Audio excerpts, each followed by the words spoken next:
The fight is only against 4 divisions. If I understand the division, then I have an advantage. That's what wrestling is about. You know, wrestlers, when they know who they're going to wrestle, they study the wrestler's moves. Yes. They say, oh, Oxnard's going to wrestle Wainimi. So they're going to find out, let's see if there's any tapes on the wrestlers who we're going to wrestle. And they watch their moves. Why? Because they want to have an advantage over them. So God gives us strategy to understand the moves of who we're wrestling against. That if you know that in every place you go, every country, every state, every neighborhood, every person's house, there is a principality that's trying to set the climate for that location. So when you walk in a place, you got to understand right away, the first thing you deal with is atmosphere. And this is why knowing how to shift an atmosphere is important. It's what Jesus often did. Like a lot of times when I go to the hospital to visit people, depending on who's in the room, you know, I understand when I go in there, I'm gonna shift the atmosphere. I'm always thinking about atmosphere shifting when I go in there. And sometimes if I go and visit somebody, could be a relative even, or somebody who's been sick for any period of time, I notice that they do things that's conducive to keep the climate the same. And it always starts with the spiritual and physical use of their mouth. Now, if you catch yourself talking about your back problems all the time, or if you catch yourself always talking about all the bad stuff that's happening to you, that spirit, that principality has not only affected the climate now where you live, but it's now affected you. So all you're talking about is I went to the doctor, and when I went to the doctor this happened, and I had to do this, and I got to go to a specialist, and I got to go. I'm not saying there's anything wrong with doing that to inform people, but when it becomes your conversation, when all you're doing is talking about how you're not making it, how you're sick, how the problems are, how it's growing. I went last week and it was this, now this week, and I'm going next week. It's like you're going to Disneyland. You need deliverance. The power of God will not be able to heal you if that climate now has come in and you've embraced it. You cannot be delivered of any of these forces that we are embracing. So principalities. So if you got a situation at school where your kid is always being picked on, or something's going on in the classroom, first thing you want to do is understand, I'm not fighting the teacher.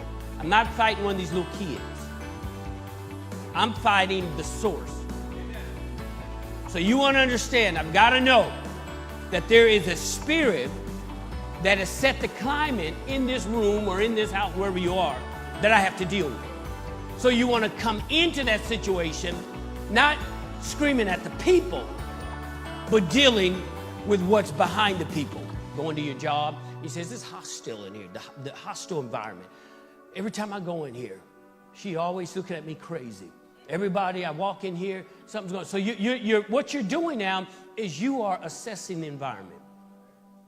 And right away, you know if it's consistent, now all I have to do is understand, okay, the principality's personality over this situation or region is what I'm going to deal with. Powers try to overpower you.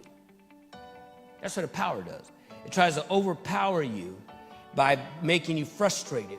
When it tries to overpower a person, it comes at you and it tries to stop harvest from coming forth. So you're supposed to have a harvest, a promotion on a job, an increase from a tithe, a prophetic word that's supposed to come forth, a contract that's supposed to come through. Any harvest, something in your family, something with your kids. When a harvest is being held up, now you know. You don't have to get mad at people and say, well, how come you didn't recognize me? Start dealing with the power that's trying to keep your harvest from coming forth. Yeah.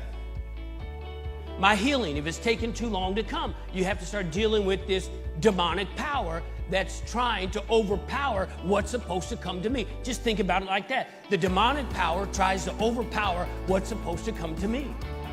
A ruler of darkness tries to keep you in the dark. Power overpower what's supposed to come to you.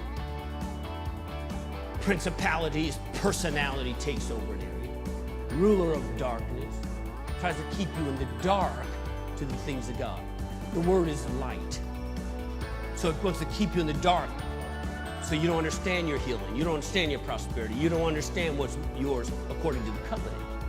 The number one thing this spirit does is use distraction, defeat, devastation, debt, anything that it can bring to me that could keep me in the dark. So I have to always focus on what I'm going through. I don't have time to bring the light in the situation. The last one would be the wicked spirits. And mainly, they try to attack the church. They try to bring deception in, but not just the church, but in your life. Try to get you off through deception. And of course, they use the 5 pillars in the world. Government, they attack government, education, finance, religion, and entertainment.